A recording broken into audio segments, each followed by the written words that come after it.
Even when there's nothing to talk about, there's something to talk about. Even when the New York Giants aren't on the field, there's things to discuss.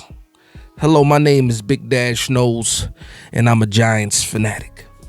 I am a New York Giants fanatic. You see the thumbnail, we got some things to talk about. First off, first preseason game is on Saturday. Yesterday, Brian Dable is saying, you know what, we'll let you guys know what our plan is with the starters and if they're going to play on Saturday. And I'm thinking to myself, like, hey, this is that fork in the road, right? Where you have to make a decision of whether or not you want to get prepared for the season in this tough schedule that everybody keeps calling it, right? This is that fork in the road where you have to make that decision of whether or not you want to go all in. Are you all in? I understand what the consequences might be, but we're also trying to get prepared for a season. We have not tackled to the ground all summer long. These guys haven't tackled anybody really since the end of last season. You absolutely need to play the starters. You see the thumbnail. We gotta play the starters. Now, when I say that, I can also say this. There's absolutely guys that I don't need to see in the preseason. I'll list those guys right now. I don't need to see Dexter Lawrence. I don't need to see Malik Neighbors. And I don't need to see Andrew Thomas. And we probably won't even get a chance to see Andrew Thomas. But those are the top three guys. Now, you can say, yo, maybe I don't need to see Brian Burns because I know what he is. Or maybe I don't need to see Darius Slayton because I know what he is. And also I want to see some of these other wide receivers, groom and develop. But for me, it's just those main three, and we can have discussions about the other. But everybody else, especially when it comes to the trenches, defensive line, offensive line, these guys need to play for continuity and chemistry purposes. The quarterbacks have to play. We got an entirely new quarterback room that have not been touched all summer long. Pause. Red jerseys. I need to see how Russell Wilson reacts when he knows he can get hit. We've been praising the training camps. We've been loving the moon balls and everything. And I appreciate that. Now it's time to get into the season. We in the meat and potatoes right now, right? I need to see Russ versus live bullets. I need to see how he reacts when he can get touched. When he can't get tackled to the ground, when he can't get hit. I need to see that. And the first time that he feels that kind of pressure can't be week one against the Washington Commanders. We need to play the starters. The way the linebackers had issues last year finishing, not even just the linebackers. To say we had issues finishing the play, tackling, and you telling me, we'll see what we want to do with the players tonight. And this is just not even a knock. This is just me as a football fan for all these years. Slow start after slow start after slow start. Light practice after light practice after light practice. And we're seeing these other teams hitting the ground running. Last year, I saw Patrick Mahomes play first week of preseason. I seen Josh Allen play first week of preseason. We just saw the Bengals talking about Joe Burrow's going to be playing this week too. We better be playing the starters. There's no excuse for it. This is that fork in the road when Brian Dable can say, you know what, I can err on the side of caution. I don't want to lose any players, but what if they're not ready though? You have to do your job to prepare these players. They play a physical sport. It's football. If you're sitting here worried that somebody can get hurt because they're playing live football, then what are we talking about? That can happen at any moment in time. We saw Aaron Rodgers go out there in the first game of his career with the Jets and go down and was gone. I mean, things happen. It's football at the end of the day.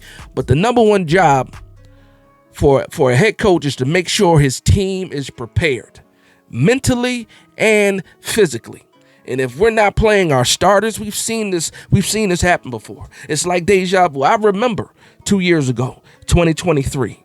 Just got Darren Waller, Carolina Panthers preseason game. We walked right down the field, and what happened? We scored a touchdown, and we didn't see the starters again for the rest of the preseason. And what happened week 1? We got dog walked 40-0 by the Dallas Cowboys. Out physicaled us because we were not prepared physically. And yes, I understand the scenarios of that game. It was we went down the field and then 2 penalties and ended up getting the field goal blocked, scoop. I understand what happened, but I'm just saying there's physical preparedness, there's mental preparedness. You have to make sure that the team is prepared and ready to go. You see this gauntlet of a schedule. And I'm not fearing this schedule at all. But you see this gauntlet of a schedule. You can't afford to start slow because you know what? You guys haven't been tackling all year. So all of a sudden you got guys breaking tackles, first quarter. We're not wrapping up properly. We're not bringing guys to the ground. We're having a tough time getting to where we need to go. Why? Because this is what the preseason is for. This is what the preseason is for. This is what Bill Barcelona say. This is why you got all those muscles, right?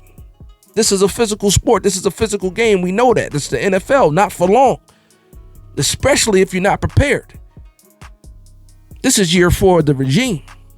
We're looking at this roster on paper like, yeah, I like the way this roster is looking.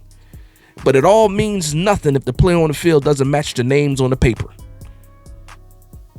And for me, it's clear as day. You play the starters.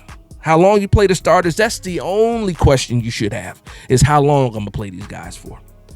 It shouldn't be a question of whether or not you're going to play some of the starters in the preseason game. No, it should be a question of how long, how many series. What am I looking for? Did I see what I was looking for? And then if I saw what I was looking for, fine, I could pull players and put in the backups. But you can't tell me, especially as a New York Giants fan, when I'm looking at this offensive line and I'm looking at this defensive line and I know how hard how hard it was for us to stop the run last year, and how sometimes we couldn't run the ball consistently, and how sometimes we couldn't protect the quarterback. We can't look at this situation to be like, yeah, I understand that these guys need to play, they need to get ready, but I don't want to risk any kind of you got to be kidding me. That's why you have a depth chart. That's why it's always going to be next man up. That's why you get quality backups, so that if somebody goes down, you got the next man up. Now, if you don't feel confident in your backup, then that's your GM's fault. He's in charge of the roster and bringing in players, that can compete. And I think this year we probably have the best starters we've had in a long time, and also the best depth that we had in a long time all throughout the roster. You could point at certain areas and say this might be a little weak or there might be a question mark here, but all in all, this is one of the most complete rosters I've seen as a New York Giants fan in recent years, especially since this regime has begun. And don't get soft now. Don't get scared now. Washington Commanders, Dallas Cowboys, Kansas City Chiefs, Chargers. That's our first 4 games of the season, and I want to be prepared to punch them in the mouth. And you can't do that by sitting your starters in the preseason. You can't do it. I don't believe it. I'm not going to accept it. Let me know how you guys feel about that, though, because I've seen a lot of people go the opposite way. Well, we got to protect our players. We've been protecting our players for years, and what happens? We've been losing. So what for the protection then? If you really want the change in the building, like people have been saying, the feeling in training camp is different. There's a positive vibe. If you really want to keep that vibe going, play the starters. Let these guys see in the preseason what they have. Don't wait to week 1 to see what they have and be like, oh, well, I don't like what this looks like, and then try to make changes. No, that's what the preseason is for. To make adjustments, to see what's going on, to see who should make the teams, to see who the backups should be, to see who the starters are for sure, to make sure that these guys can do what we think they can do. And that's it. That's it. I apologize for the rant, but I'm passionate about my team, and I know you guys are passionate too. So please let me know in the comment section down below what you think. Should the New York Giants be playing starters? And if you have a handful of starters that you don't want to see, let me know in the comment section down below. I just gave you my main 3 that I don't need to see. Would I like to see them? Of course I would like to see them, but I don't need to see them. That's Dex, Neighbors, and Andrew Thomas. But other than that, and I wish Cam Scatterboo was healthy. Oh, man, I wish Cam Scatterboo was healthy right now, because that's one of the guys I want to see the most in preseason. I want to see how he can tote the rock. But again, it is what it is. But with that being said, I want to thank everybody for vibing with me. Please like, comment, and subscribe. And from one Giants fan to another, this is Big Dash Knows, Big Blue Nation. Let's go.